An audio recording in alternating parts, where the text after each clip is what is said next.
Exercise 6.2 का ये रहा 11वां प्रश्न। गुणनफल ज्ञात कीजिए। यहाँ हमें पहला और दूसरा दो प्रश्नों का गुणनफल निकालना है। तो चलें सीधे प्रश्न की ओर। तो 11वां का पहला प्रश्न लेते हैं। पहले प्रश्न को हमने इस तरह गुणनफल लिखते हुए ए स्क्वायर गुने 2a पर पावर 22 4 a पर पावर 26 इस तरह लिखा। इसके बाद दूसरे स्टेप में हम 2 गुने 4 किया, अचर राशि को एक जगह किया और इसके बाद सजातीय जो चर राशि है इसे हम एक जगह करके पुनः इसे हम गुना कर देंगे, यानी 4 गुने 8 हो गया ये। और a पर घातांक 2, सारे घातांक जुड़ जाएंगे, आधार सब बराबर है तो घातांक जुड़ जाते हैं। तो 26 और 22 और 2 को जोड़ देंगे तो a पर घातांक 50। यही हमारा आंसर हो गया। इसी तरह दूसरे प्रश्न का सीधे गुणनफल लिखते हुए हम प्रश्न को आगे बढ़ाएंगे, यानी हमारा जो प्रश्न है x पर घातांक कुछ नहीं है और गुने x स्क्वायर है और गुने x पर घातांक 3 है और गुने x पर घातांक 4 है। जो बिल्कुल आसान प्रश्न, यानी यहाँ 1 घातांक दे देने के बाद हमारा आधार x x x x है तो यहाँ हम सीधे घातांक जोड़ देंगे, यानी 1 + 2 + 3 और +4, यानी x पर घातांक 4 3 7 2 9 1 10 और यही हमारा आंसर हो गया। इस तरह हम 11वां का पहला और दूसरे प्रश्न का सॉल्यूशन करेंगे। एक्सरसाइज 6.2 का ये रहा आपका 12वां प्रश्न। निम्नलिखित का मान ज्ञात करें। यहाँ हम लोग A B C 3 तरह के प्रॉब्लम दिया हुआ है, जहाँ हमें गुणनफल निकालते हुए x का वैल्यू 1 और यहाँ x बराबर 1 और y बराबर 1/2 दूसरे प्रश्न में। इसी तरह बारी बारी से सारे प्रश्नों का सॉल्यूशन निकालेंगे, मान रखकर इसका आंसर लाएंगे। चलें सबसे पहले गुणनफल निकालते हैं। पहले प्रश्न का a का 12 का a का, ये हमारा प्रश्न 12 का a। गुणनफल लिखते हुए हमने प्रश्न को इस तरह लिखा गुना के रूप में। अब हम सबसे पहले अचर राशि जो है उसे हम लिख देते हैं, यानी 7 गुने 1/5 और गुने -6। इस तरह हम इसे ब्रैकेट के अंदर लाकर पुनः हम अगले चर राशि यानी x³ गुने x पर घातांक 5 और गुने x पर घातांक 4 को रखेंगे। यहाँ हमारे पास संख्या दिया हुआ है x पर घातांक 3, x पर घातांक 5, x पर घातांक 2 और x पर घातांक पुनः 4। इस तरह करने के बाद हम आगे प्रश्न का सॉल्यूशन इस तरह करते हैं।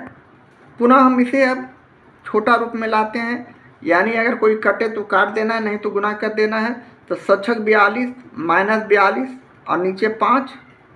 इसी तरह अब हमारे पास संख्या घातांक जुड़ जाएंगे। 5 3 8 2 10 4 14, x पर घातांक 14, जिसे हम फाइनली -42/5 और x पर घातांक 14 भी लिख सकते हैं। इस तरह गुणनफल हो गए। अब हमें x बराबर 1 रखना है, वैल्यू निकालना है। x बराबर 1 रखने पर हमारा गुणनफल क्या हो जाएगा, तो गुणनफल का वैल्यू हम यहाँ से उसी तरह निकालेंगे। गुणनफल हमने लाया है -42/5, x पर घातांक 14। यहाँ हम -42/5 लिखा और x का वैल्यू यहाँ 1 है तो 1 गुना का चिन्ह देते हुए x की जगह 1 रखेंगे और 14। अब 1 पर 14 रहने से हमारे वैल्यू में कोई परिवर्तन नहीं है। 1 को हम 14 बार गुना करेंगे, 1 गुने 1 गुने 1 तो 1 ही आएगा। इस तरह हम इसका फाइनली रिजल्ट में यानी -42/5 आंसर हम इसका ला सकते हैं इस तरह, और यही हमारा आंसर हो गया। इसी तरह बी अर्थात दूसरे प्रश्न को लेते हैं। दूसरे प्रश्न का भी हम लोग उसी तरह अचर राशि को हम एक जगह पहले लिखे, यानी 6 गुने 9।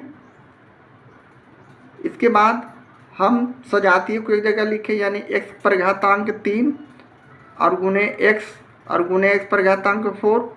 इसी तरह y को हम एक जगह लिखे, यानी y गुने y और गुने y स्क्वायर। इस तरह लिखने के बाद अब हम इसका गुणनफल करेंगे, यानी 9 छक 54, 9 में 6 से गुने किए। इसी तरह x पर घातांक 3, x पर घातांक यहाँ 1 समझना है, और x पर घातांक 4। अब 4 3 7 1 8, यानी x पर घातांक 8 हो गए गुना करने पर। इसी तरह यहाँ 1 समझना है y पर, यहाँ भी 1 समझना है। 2 1 3 1 4, यानी y पर घातांक 4।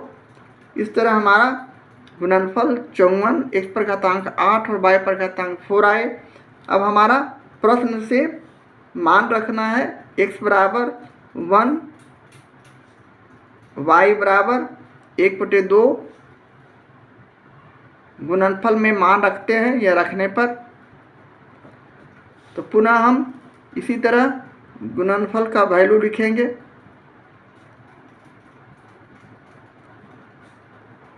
या अभिष्ट राशि भी लिख सकते हैं। तो गुणनफल का वैल्यू हम लाए हैं 54, x पर घातांक 8 और y पर घातांक 4। यहाँ से हम 54 लिखे, x का वैल्यू यहाँ गुना का चिन्ह देते हुए x का मान 1 रखे और इस पर घातांक 8 दिए। इसी तरह गुना का चिन्ह देते हुए y का वैल्यू हम 1/2 दिए, इस पर घातांक 4 किए। अब हम इसका दूसरे स्टेप में, तीसरे स्टेप में 54 गुने 1 हम 8 बार गुना करते हैं। हमारे रिजल्ट में कोई चेंजिंग नहीं है, तो इसे हम यहीं पर नज़रअंदाज करते हुए हटाते हैं। 1/2 को हम 4 बार गुना करते हैं, 1/2 गुने 1/2 गुने 1/2, यानी 1/2 4 है पावर, तो 4 बार गुना किए। अब हम बारी बारी से इसे काट देते हैं 2 से 54 को, तो 27 दूनी 54। अब हमारे पास संख्या बच गया 27 और 2 दूनी 4, 4 दूनी 8। तो ये हमारा 27/8 जो आया इस प्रश्न का आंसर हो गया। इस तरह प्रश्न बी का सॉल्यूशन करेंगे। यहाँ हमें 12वां का सी प्रश्न का गुणनफल इस तरह लिखना है, -3a गुने -4ab गुने 7a² bq। अब हम बारी बारी से अचर राशि को पहले लिखते हैं, यानी -3 और गुने -4 और गुने 7, और इसे इस तरह छोटी ब्रैकेट मंझली ब्रैकेट पे रखते हुए आगे हम पुनः गुना का चिन्ह देते हुए सजातियों की जगह लिखते हैं, यानी a गुने a और गुने a²। यहाँ a है और यहाँ a है और यहाँ a², इसे हम एक जगह किए। इसी तरह b को सजातीय b वाले संख्या को किए, यहाँ b है, यहाँ bq है, इसमें b नहीं है तो हम bq सिर्फ यहाँ लिख देंगे। इस तरह करने के बाद अब हम पुनः गुना करते हैं, ये माइनस माइनस प्लस हो जाएंगे, तो 4 × 12, अब बढ़ सकते 84, सीधे 84 हो जाएंगे। इसके बाद a पर घातांक 1 यहाँ है, यहाँ भी 1 है, तो 2 1 3 1 4, यानी a पर घातांक 4। इसी तरह bq और b को गुना करेंगे तो b पर घातांक 4। ये हमारा गुणनफल हो गया। अब हमारा प्रश्न के आधार पर a बराबर 0.5 और b बराबर 1 रखेंगे।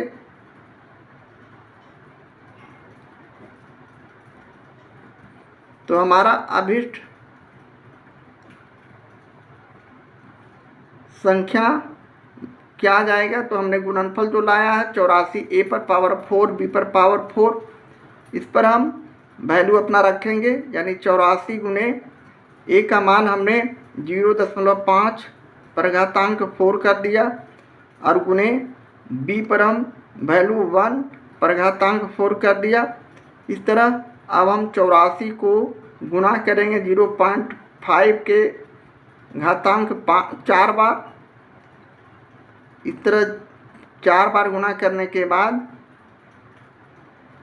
1 पर घातांक 4 है, तो हमारे वैल्यू को, मान को कोई तरह का प्रभाव नहीं डालता है, इसलिए 1 से किसी भी संख्या गुना करने पर वही राशि आता है। तो इसे हम यहीं पर नज़रअंदाज करते हुए हटा दिया प्रॉब्लम से।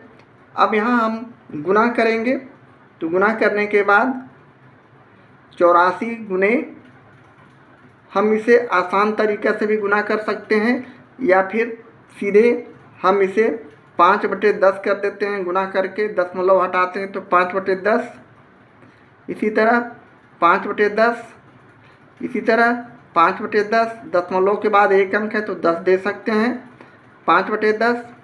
इस तरह करने के बाद अब हम 2 से इसे काटे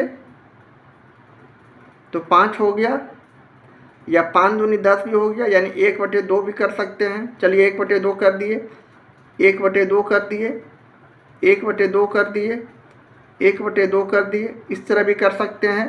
अब 2 से इसे काट दिए तो 2 चौक 8 और 2 दूनी 4, 2 चौक 8 और 2 दूनी 4 यानी 42। पुनः हम 2 से इसे काट दिए तो हो गया 2 दूनी 4 और 1 यानी 21। अब हमारा कोई संख्या किसी से एक दूसरे से नहीं कटता है तो हम डायरेक्ट इसे गुना कर देंगे। 21 को यहाँ 5 कट चुका है, 21 ऊपर 21 बच जाएंगे और नीचे 2 दूनी 4, तो यहाँ हम 21/4 अपने आंसर में ला सकते हैं इसे। यही हमारा आंसर हो गया। तो इस तरह हम प्रश्न सी का सॉल्यूशन करेंगे। एक्सरसाइज 6.2 का ये रहा आपका 13वां प्रश्न। दिखाएं कि जिसमें हम लोग 2 प्रश्न का सॉल्यूशन करेंगे, यानी पहले प्रश्न में -7/3 ABC को गुना करना है 3/2 BC से, और उसी तरह इधर दिखाना है 3/2 BC -7/3 ABC। तो चलें पहले प्रश्न का सॉल्यूशन करने के लिए हम लोग उसी तरह पहले प्रश्नों का गुणनफल निकालते हैं। यहाँ हम प्रश्न को उसी तरह लिख दिया है, यानी -7/3 ABC को गुना करना है 3/2 BC से, और पुनः हमें बराबर के राइट हैंड साइड में 3/2 BC को गुना करना है -7/3 ABC से। तो यहाँ चलें हम लोग और देते हुए अचर राशि यानी -7/3 और गुने 3/2 को एक जगह लिखे, इस तरह जैसे हम पहले से करते आ रहे हैं। इसको एक जगह लिखे। इसके बाद चर राशि में से हम लोग a हमारा अकेला है तो a को हम इस तरह लिख दिए। इसी तरह b हमारा 2 बार है यानी b गुने b। इसी तरह c भी 2 बार है तो c गुने c। इस तरह हमारा लेफ्ट हैंड साइड का संख्या को हमने इस तरह लिख दिया। उसी तरह राइट हैंड साइड के वाले अंक को, राशि को, बीजीय व्यंजक को हम इस तरह पुनः लिखेंगे 3/2 गुने अचर राशि 3/2 गुने 7/3 -7/3 को एक जगह लिखा। उसी तरह a हमारा अकेला है तो इसे हम a इस तरह लिख दिए। b हमारा 2 बार है तो गुना का चिन्ह देते हुए b गुने b कर दिया। इसी तरह c हमारा 2 बार है तो c को भी हम इस तरह c गुने c कर दिया। इस तरह करने के बाद अब हम राशि को, अचर राशि को एक दूसरे से तिरछा काटेंगे। 3 कट गया, -7/2 बचा। अब ये a हमारा अकेला है, b को 2 बार गुना करेंगे तो b², c को 2 बार गुना करेंगे तो c²। इस तरह लेफ्ट हैंड साइड में -7/2 ab² c² आया। इसी तरह राइट हैंड साइड वाले संख्या को 3 से काट दिए तो 1, यहाँ -7/2 बचेंगे तो -7/2। ये हमारा संख्या इस तरह अकेला है, b को 2 बार गुना किए तो b²। इसी तरह c को 2 बार गुना किए तो c²। इस तरह हम कह सकते हैं left hand side equal to right hand side, अर्थात बायां पक्ष बराबर दायां पक्ष, दोनों तरफ का संख्या बराबर आ गया, इसलिए हमारा साबित हो चुका है। तो इसे हम प्रूफ या साबित हिंदी में लिख सकते हैं। इस तरह हम 13 का ए का सॉल्यूशन करेंगे। प्रश्न 13 का ये रहा बी। इसे भी हम उसी तरह 8abc को गुना करना है -3pqr से, और पुनः -3pqr को गुना करना है 8abc से। इसका भी हम लोग सॉल्यूशन उसी तरह करते हैं, यानी लेफ्ट हैंड साइड का मान, राइट हैंड साइड, दोनों तरफ का मान अगर बराबर आ जाता है तो हमारा ये साबित हो जाता है। तो यहाँ उसी तरह और लिखे, और यहाँ 8 और 3 अचर राशि है, यानी 8 गुने -3 को हमने एक जगह लिखा। इसके बाद a b c और p q r दो सब अलग अलग संख्या है, तो यहाँ हम a इसको अलग लिखेंगे, यानी ए और गुने बी और गुने सी और गुने पी और गुने क्यू और गुने आर, ये दोनों सभी एक तरह के संख्या है नहीं, सजातीय है नहीं, इस तरह हम इसे इस तरह लिख दिए। उसी तरह राइट हैंड साइड वाले संख्या को -3 और गुने 8 अचर राशि को एक जगह लाए। उसी तरह यहाँ गुना का चिन्ह देते हुए P गुने Q और गुने R और गुने A गुने B गुने C, ये सभी विजातीय हैं, सभी को हम इस तरह लिख दिया। अब यहाँ से हम लोग अगला स्टेप में 8 से 24 -24 करेंगे। अब यहाँ सभी अलग अलग राशि है तो सभी को हूबहू इसी तरह उतार देंगे, यानी A B C P Q R। इसी तरह 8 से 24 -24, यहाँ भी इसे हम सजा कर लिख देते हैं, यानी A B C P Q R। इस तरह लेफ्ट हैंड साइड यानी बायां पक्ष बराबर दायां पक्ष, दोनों तरफ का मान हमारा इक्वल आ चुका है, बराबर आ चुका है। तो हम इसको प्रूफ लिख सकते हैं, साबित ये हो चुका है, यानी दोनों तरफ का मान बराबर आने के बाद हमारा ये साबित हो चुका है। इस तरह हम ये 13वें प्रश्न का A B का सॉल्यूशन करेंगे।